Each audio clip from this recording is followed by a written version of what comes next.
네, 이번 주 계속 보셨겠지만 NFT 게임을 제외하면은 할 말이 없을 정도로 굉장히 뜨거운 이슈였는데요. 오늘도 뭐 위메이드가 다시 부활을 하고 컴투스 이런 종목들이 강한 흐름 나오고 있습니다. 게임 관련해서 자세히 짚어보도록 하죠. 중앙대학교 경영학부 위정현 교수 전화 연결돼 있습니다. 안녕하세요. 예, 안녕하십니까? 반갑습니다. 네. 네.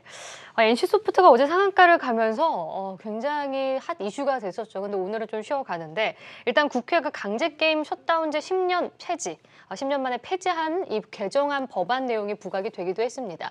게임 업계에 미치는 영향은 어떻게 보고 계신가요? 예, 2011년에 이제 제정이 된 이제 강제적 게임 셧다운 제도가 폐지가 되고 이제 선택적 셧다운으로 이제 전환이 됐습니다. 선택적 셧다운이라는 것은 예를 들면 본인이나 특히 이제 부모가 게임 시간 제한을 요청했을 경우에 이제 그걸 반영해서 서버 접속 시간을 제한하는 이런 제도입니다만, 사실은 이제 그동안에 초기에 이제 셧다운 제도가 도입이 됐을 때는 2011년에서 한 2년 정도는 게임 산업계에 상당히 영향을 미쳤습니다. 그래서 특히 넥슨 같은 경우에 이제 매출이 그 당시에 뭐 좀 영향을 받고 게임 산업 전체적으로도 매출이 좀 산업 전체가 좀 줄어들고 이런 영향을 받았습니다만, 근데 또 이제 우리의 청소년들이 대단히 현명하고 또 영악하기 때문에 그 셧다운 제도에 대해서 바로 이제 적응을 해버렸거든요. 그래서 그건 어떤 말이냐면 12시에서 사실은 6시 사이에 접속한 학생들이 그렇게 많지 않았었는데 그조차도 더 줄어버렸던, 그래서 전체적으로 게임 산업계 그 시간이 이제 지나면서 게임 산업계에 미치는 영향은 크진 않았습니다. 다만 이제 긍정적으로 우리가 좋은 영향으로 봐야 될 것은 개발자들이 셧다운제가 들어오면서 상당히 그 심리적인 타격, 특히 국민들의 인식에 아주 대단한 악영향을 미쳤기 때문에 어떤 개발자들의 심리고 기업 전체적으로 대단히 이제 부정적인 그런 영향을 미쳤거든요. 근데 그런 것들이 좀 거쳤다는 것. 그러니까 게임이라는 게 청소년들이 좀 많이 하는 것 자체를 통제해야 되는 것 대상에서 이번에 이제 강제 셧다운제가 폐지되면서 이제 상대적으로 게임을 좋은 이미지로 볼 수 있는 그런 계기가 됐다는 점에서는 사실 의미가 있는 하나의 결정이었던 것 같습니다. 만약에 중국 쪽에서도 지금 게임 업종에 대한 규제, 교육 문제 때문에 규제를 하고 있는데 이것마저 거친다 그러면 한국 게임 시장은 더욱더 올라갈 가능성이 높은가요? 어떻게 보세요? 예, 장기적으로 볼 때 게임 개발사들에게 좋은 영향을 미칠 거기 때문에 이제 사실은 뭐 이런 그 전체적으로 게임 산업에 대한 우호적인 분위기가 좀 조성이 되었다고 볼 수가 있습니다. 이제 그런 점에서 이제 국민적으로 게임 산업 전체를 이제 바라보는 이제 시각의 변화가 이제 생길 수 있다라고 볼 수 있는데요. 이미 근데 사실은 여러 가지 이제 게임 산업을 둘러싼 여러 가지 많은 지금 요인들이 변수가 있습니다만, 사실 셧다운제가 폐지되었다고 해서 바로 뭐 게임의 주가에 뭐 아주 큰 영향을 미치고 이러지는 않을 거라고 생각을 합니다. 왜냐하면 이미 10년이나 되는 법이고, 그리고 게임사도 거기에 나름 이제 대응을 했고, 특히 이제 글로벌 시장이나 이런 것들은 국내의 셧다운제와 관계가 없다는 점.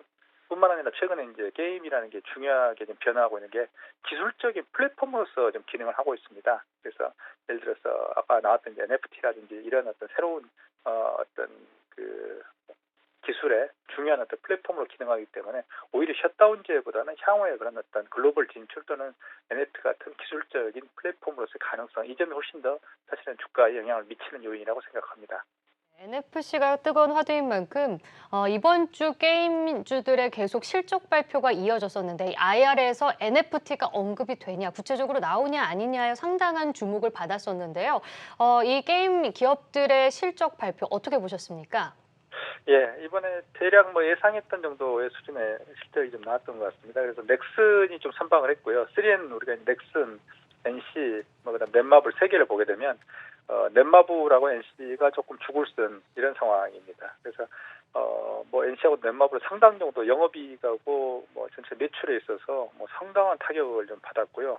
거기에 비해서 이제 넥슨은 대개 이제 비슷한 이제 동기 대비 수준을 좀 유지했고, 반대로 이제 크랩톤 같은 경우가 상당히 어떤 거의 50% 정도의 어떤 매출도 영업이익률도 늘어났기 때문에 크랩톤이 3N을 어떤 치고 올라오는 이런 어떤 모양새가 좀 됐습니다. 그래서 그런 점에서 향후 이제 3N이 얼마만큼 신작을 좀 많이 내올 수 있냐 하는 것도 이제 중요한 이슈가 됩니다만, 이번엔 좀 놀랍게도라기보다는 좀 재미있게도 예를 들면 특히 NC가 그랬습니다만, NC가 대단히 어떤 실적은 어떻게 보면 정말 충격적인 어닝 쇼크 정도의 충격적인 결과를 발표했는데, NFT 게임에 NFT를 결합하겠다는 선언이 나온 순간 어제 그냥 상한가를 기록을 해가지고 모든 게임사들이 그냥 NFT 지금 메타버스도 사실 이제 그런 상황이 돼버렸습니다만 NFT를 하겠다고 그러면 주가가 오르는 좀 조심해야 될 상황이 지금 벌어지고는 있습니다. 네. 네, 그러니까 메타버스, NFT 이렇게 또 연관돼서도 많은 말들이 나오고 있잖아요. 그래서 메타버스의 확장으로 또 뭐 NFT라든지 코인이라든지 뭐 코인 지갑도 만들어지고 있고 여기서 인터넷 쇼핑도 할 수 있고 뭐 가상현실 정말 많은 게 계속해서 복합적으로 만들어지고 있는 상황인데 이 시장에 대해서 저희가 어떻게 전망을 해보면 좋을까요? 예, 그러니까 어떻게 보면 메타버스하고 좀 NFT는 좀 분리해서 생각할 필요도 좀 있습니다. 그래서 조금 전에 제가 이제 게임이라는 그 자체가 하나의 기술적 플랫폼으로 작동하고 있다라고 말씀을 드렸는데 이미 게임이라는 산업은 그전에는 이제 AI 빅데이터의 기술을 주로 이제 메이저 기업을 대상으로 축적을 하고 있고요. 그래서 그 기술을 기반으로 해서 예를 들면 금융이나 오히려 반대로 다른 금융 서비스 같은 분야에 치고 들어가는 이런 양상을 좀 보여주고 있는데 NFT나 코인도 역시 그런 관점에서 좀 볼 수가 있겠습니다. 그래서 이 부분은 이제 메타버스라는 모호한 개념 그리고 메타버스가 사실 이제 투자자들에게 엄청난 혼란을 좀 주고 있는데 그런 점에서 메타버스는 이제 엄청난 거품이 끼어 있다고 좀 볼 수 있습니다. 근데 거기에 비해서 게임이란 하나의 기술적 플랫폼을 기반한 NFT나 코인의 이슈는 사실은 그건 제대로 지금 정석 플레이라고 좀 볼 수 있는 거고요. 그런 점에서 장기적으로 게임이라는 게 현재 향후에 어떤 가상화폐라든지 가상자산에 있어서 중요한 플랫폼으로 작용할 수 있는 가능성은 충분히 있습니다. 방금 말씀하실 때 메타버스하고 NFT 시장은 조금 이렇게 구분해서 봤으면 좋겠다라는 말씀을 주셨는데 어제도 저희들이 다루었습니다만 카카오와 네이버의 어떤 경쟁 구도는 쉽게 이해가 되는데 하지만 어떻게 보면 NC소프트라든지 다른 게임 회사들과의 카카오 네이버의 미래적인 어떤 전쟁, 경쟁 이것도 충분히 가능하지 않을까 싶은데 이 점은 어떻게 보십니까? 예, 그래서 NFT 같은 어떤 가상 자산 시장에 가면 경쟁이 충분히 가능합니다. 그래서 이제 카카오가 네이버가 이제 그런 점들을 잘 알고 있기 때문에 이런 어떤 가상자산이라든지 NFT라든지 이런 쪽에 상당한 개발력을 투입을 해가지고 이제 사업을 좀 확장을 하고 있습니다만 기존의 어떤 그런 사업들이 결국에는 이제 가상자산이라든지 코인이 나왔을 때 그걸 어떻게 응용할 것인가 이슈가 중요한데 그런 점에서 네이버와 카카오는 비교적 그래도 제한적이라고 볼 수 있습니다.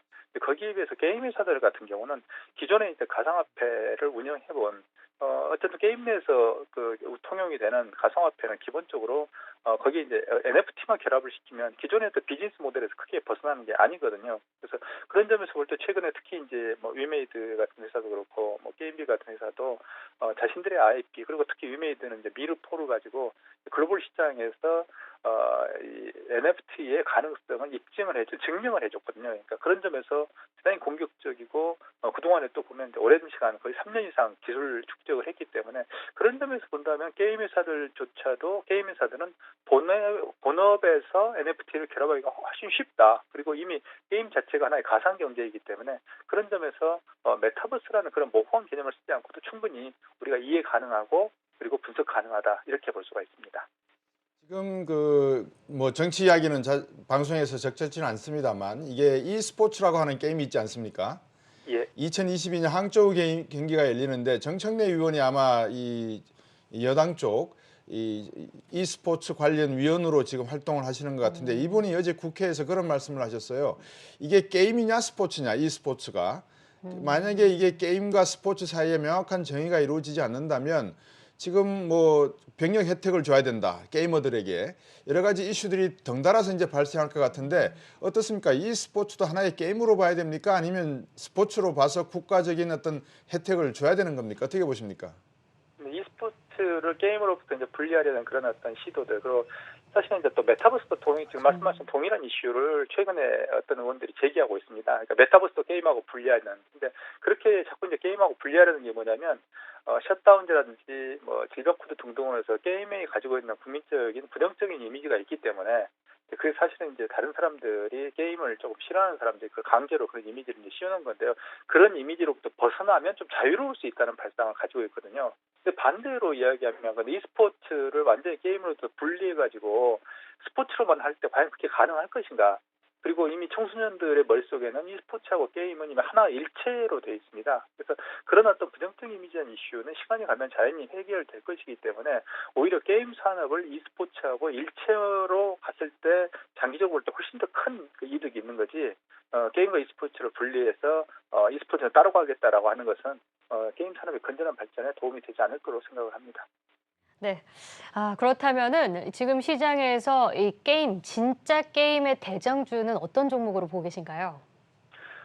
지금 이제 과거에는 대장주라는 건 NC소프트가 가장 이제 압도적으로 이제 거의 100만 원 가까이 갔으니까요. 100만 원 넘은 적도 있었고요. 그래서 100만 원 그 NC소프트하고 이제 3M, 뭐 넥슨, 뭐 넷마블 이런 게 주로 이제 뭐 대장주만이 아니라 주도주 이렇게 이제 평가를 했는데 최근에 이제 그런 어떤 3M을 위협하고 있는 게 예를 들면 크랩톤 같은 회사로 우리가 생각할 수 있겠습니다. 그래서 크랩톤이 만약에 개발력을 확보하고 지금 해외에 기업들에 대한 어떤 게임사들 M&A를 시도하고 있는 건 이건 상당히 높게 평가합니다. 그래서 만약에 지금 3N이 상대적으로 보수화돼가지고 게임 개발에 집중하지 않고 있는데 만약에 장기적으로 게임 개발에 크래프톤이 집중한다면 상당히 이제 의미 있는 결과를 나올 수 있겠다라고 생각을 하고요. 그리고 또 최근에 이제 NFT가 특히 나오면서 3N의 어떤 아성을 위협하고 있는 게 이제 위메이드 같은 회사입니다. 그래서 지금 같은 경우는 충분히 위메이드도 그렇고 뭐 게임빌 같은 회사들 그리고 크래프톤 같은 회사들이 장기적으로 한편으로는 크래프톤은 게임 IP를 통해서 3N을 뒤흔들 수 있는 가능성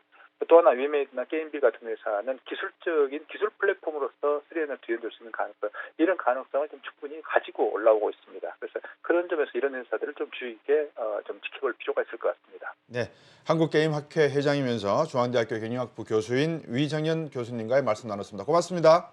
감사합니다.